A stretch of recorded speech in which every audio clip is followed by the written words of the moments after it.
Qual é o parâmetro, Papa? Vamos lá. Botafogo, Flamengo e Fluminense. Notas para esses elencos. Flamengo e Palmeiras. Flamengo e Palmeiras. Não, Palmeiras não. 9, 9,5. Os cariocas.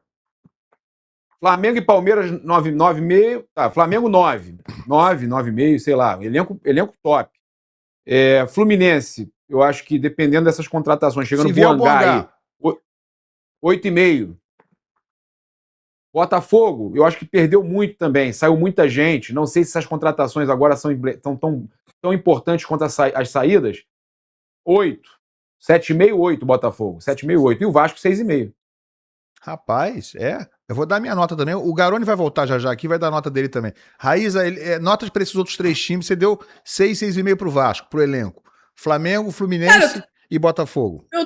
Eu tô com um papo, assim, eu acho que as notas ali que ele deu foram bem distribuídas. Acho que um Flamengo a gente pode colocar assim, uma nota 9, né? O Fluminense tá ali entre, de repente, 7,5, 8. Vamos ver como é que vai ser essa chegada do Boangá. Eu acho que o Vasco até tem condições de igualar, chegar mais próximo do Fluminense. Eu acho que o Vasco tem condições. Vai depender muito, de novo, desses jogadores que chegaram, o que eles vão trazer para esse time do Vasco. A saída do Ryan, ela pesa muito.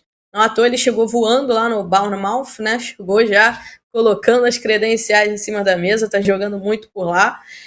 O Botafogo... Jogaria em muitos grandes, Raíza? Jogaria em muitos grandes da Europa ele também, você concorda? Com certeza. É um jogador muito acima da média para a idade dele, sem dúvida nenhuma. E em relação ao Botafogo, eu gosto do elenco do Botafogo. O Botafogo teve algumas saídas, mas eu acho que a maioria dessas saídas do Botafogo foram saídas até conscientes, né? Muito em relação ao estilo de jogo do treinador. O Botafogo vai trazer alguns reforços, já vai poder inscrever alguns. Eu acho que tá no futebol carioca, o Flamengo lidera com folga, depois vem o Botafogo, depois o Fluminense e o Vasco um pouquinho atrás. Então você botou o Botafogo acima do Fluminense nos elencos, é isso?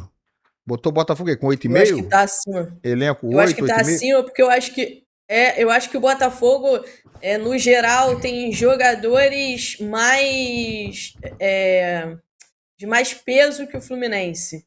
Eu acho que tem jogadores de mais peso, realmente. Se a gente pegar ali, por exemplo... Eu não acho que saíram muitos, não, Raíza? O Botafogo... Não acho que saiu muita gente boa, não? Saíram, mas eu acho que quem saiu de... Assim, foram saídas, assim, conscientes, né? Eu acho o meio-campo do Botafogo, por exemplo... Eu digo desde 25, tá, Raíza? Sai Luiz 3, Henrique, sai Almada... Eu acho top 3 do futebol brasileiro, top 3, top 4, esse meio-campo do Botafogo. Você tem um Montoro, que pra mim é muito acima da média, tem só 18 anos. O Danilo... Para mim, o Danilo é um jogadoraço, talvez o melhor jogador, o melhor volante na posição dele hoje no futebol brasileiro.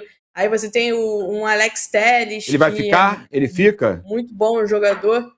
Por enquanto ele tá aí, né? Se ele sair, aí as coisas mudam, mas por enquanto ele tá aí. Então, eu acho que o Botafogo tem muito jogador. Tem o Vitinho, que... apesar do torcedor pegar um pouco no pé dele, para a posição de lateral direita, é um grande jogador. Você tem o Alan, né? Você tem o Santi Rodrigues, que é muito bom jogador também, o Santi Rodrigues. Então, assim, eu acho que o Botafogo tem jogadores de peso. Ainda tem jogadores de peso, apesar das saídas. Bom, vou dar minhas notas aqui, então, tá? Eu já tinha falado aqui, elenco do Vasco, para mim é 7. Eu acho o elenco do Vasco 7. Acho um pouquinho acima desse 6, 6,5 aí. Acho que, de novo, acho que tá fazendo contratações interessantes, tá conseguindo sair um pouco do óbvio, nas contratações óbvias. Conseguiu descobrir alguns jogadores. Isso já desde o segundo semestre do ano passado, o Vasco está qualificando o seu elenco. O time perdeu muitos jogos, o time não consegue engrenar, aí é outra questão. Eu acho que o problema não é de elenco. Nesse caso aí, claro, poderia ser um elenco melhor? Poderia. Mas não justifica a sequência de derrotas ou de insucessos que o Vasco tem tido pelo elenco. Acho que o elenco deu uma fortalecida razoável do segundo semestre para cá. Eu dou nota 7 para esse elenco do Vasco aí, atual. O do Botafogo, eu discordo um pouquinho da Raiz, eu acho que se enfraqueceu consideravelmente, concordo aí mais com o Papa. E claro, não estamos falando só de agora, desse mês, né? Estamos falando de um ano e meio para cá, o Botafogo foi enfraquecendo o seu elenco, mas eu acho que ainda tem um bom elenco, sim, um pouco acima desse elenco do Vasco.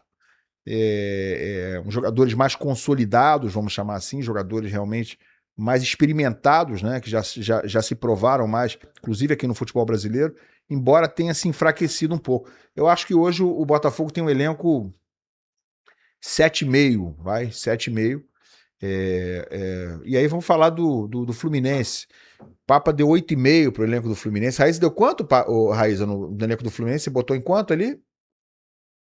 Acho que tá por aí, 8. 8, né? 8. Eu acho que 8,5 8... Botafogo, Fluminense 8. Eu acho que se o Fluminense 8, trouxer 7,5. o Boangá, se trouxer o Boangá, eu acho que ele firma bem nesse 8 aí. Nivela com o Botafogo, né? Um pouco acima. Eu acho que se ele trouxer o Boangá, ele fica um pouco Também acima acho. do Botafogo. Também Eu acho. acho que ele fica com 8, o Botafogo com 7,5. Se não trouxer o Boangá, o nível do elenco do Fluminense é no máximo igual ao do Botafogo, é 7,5 também. Tá? Eu acho que o Boangá ele realmente mudaria de uma forma significativa, pelo menos subir meio ponto de uma forma geral o nível do elenco, só com a chegada do Boangá, que é um jogador, pelo que a gente sabe, muito bom. E o elenco do Flamengo, que o Papa botou 9,5 ali, a Raíssa também botou no 9, 9,5, eu acho que é isso, né? Pra gente ter uma referência de distância em relação aos outros, se o Fluminense se tornar 8, eu não consigo enxergar o elenco do Flamengo com menos de 9,5, eu acho que é 9,5. Né? O elenco do Flamengo é muito mais completo, é muito mais recheado, tem muito mais opções do que os outros times. Né? A gente não está nem falando necessariamente só do time titular de cada um desses times, estamos falando de opções no elenco. Então eu cravaria Flamengo 9,5, Fluminense 8, se chegar o Boangá, senão para mim é 7,5, nível do Botafogo, e o Vasco coloca um pouquinho abaixo. Eu acho que o Vasco se qualificou, trouxe alternativas interessantes, para mim tá num elenco nota 7. Quais são as suas notas para os elencos do Rio, hein? Qual é a referência do 10? O que seria um elenco nota 10? Assim, não, assim, o do Flamengo é 9,5. Tá. Para nós aqui, né? Acho que para todo mundo, acho que a Raiz opinou tipo 9. Para nível Brasil, né? Então, assim, para mim o Flamengo tem o melhor elenco do futebol brasileiro, obviamente também do Rio de Janeiro, e eu colocaria uma nota 9. A gente botar são 11 jogadores, 10 de linha. Um pontinho para cada jogador, o Flamengo busca ainda um 9, talvez. Apesar de eu achar que o Pedro é um baita jogador. Então, assim, mas olhando para a profundidade de elenco, falando em time reserva, o Flamengo ainda tem uma carência, talvez, ali de um 9, talvez de mais um zagueiro, alguma coisa assim. Então, acho que o Flamengo nota 9, ele precisa de um pontinho mais volante que zagueiro. Então, assim, tem uma coisinha ali, outra que pode melhorar. Assim, você sempre pode melhorar. Se o Real Madrid contrata, se o Barcelona contrata, não vai ser que no Brasil que ele fala, não, esse elenco é nota 10, não precisa mexer nada. Sempre tem alguma coisinha que você pode acrescentar. Então, Flamengo 9, Fluminense eu vou nota 7, acho que o Flamengo tem uma distância maior em relação aos outros, assim, em relação ao elenco. Não só a time titular, em relação ao elenco, acho que o Flamengo está pelo menos 2 degraus à frente do restante. E nota 6 para Vasco e Botafogo, assim. E para mim, ainda acho que o Vasco talvez um 6,2, 6,3 ali, porque eu acho que o Botafogo perdeu muito jogador, agora que vai começar a contratar por conta da queda do transferban. Então, perdeu Marlon Freitas, Savarino, acho que e alguns jogadores já haviam chegado anteriormente, como o Joaquim Correia, não deram certo. Então, assim, o Arthur Cabral ainda não aconteceu, o próprio Arthur oscila muito. Então, assim, acho que é um time que tem jogado bem muito por conta do Anselmi. Agora, falando de elenco, de material humano, talvez o Vasco esteja até um pouquinho à frente do Botafogo. Para mim, o Vasco tem muito mais problema em relação à ideia de jogo, que a gente fala aqui do estilo do Diniz, que assume muito risco e talvez esse elenco não esteja pronto para isso, que eu acho que isso coloca o Vasco numa disputa ali da forma de jogar abaixo do Botafogo. Mas olhando para a peça, eu acho que o Vasco hoje ainda tem um pouco mais opções do que o Botafogo, que não conseguiu ir no mercado. Pode ser que isso mude com a chegada de reforços. Então, eu colocaria Flamengo 9, Fluminense 7, Vasco 6,3, vai, e Botafogo 6. Você até disse algo parecido com o que eu falei agora há pouco aqui. Eu acho que o elenco do Vasco é melhor do que os resultados. Eu também acho. Tem que tirar um pouco mais desse time aí. Né? É isso. Se o time não tem ido bem, né, no geral, na sequência de jogos, tem menos a ver com a riqueza de opções que ele tem hoje no elenco, né, ou com as opções que tem, com as escolhas, do que tem menos a ver com isso do que exatamente com o Diniz tem que encaixar essas peças. Tem de material. O Diniz tem que acertar isso aí, cara. Né? E ele mesmo fala em equilíbrio, né? Não, a gente precisa ser consistente, não fomos consistentes em 2025. Isso, para mim, passa muito mais pelo trabalho dele do que pelo elenco. O elenco sempre dá pra melhorar, beleza. Mas o trabalho também tem que melhorar. Assim como os resultados do Flamengo nesse começo de ano são muito piores do que o elenco, né? Exatamente. Isso aí, muito. Aí a distância é absurda, né? Ou seja, o que a galera às vezes não entende, quando a gente faz cara a cara, né? Outro dia a gente fez algum que o pessoal ficou, pô, viu? Ah, foi do Flamengo e Corinthians. Mas o cara a cara deu Flamengo, então porque uma coisa é a análise individual e outra coisa é quando a bola vai rolar.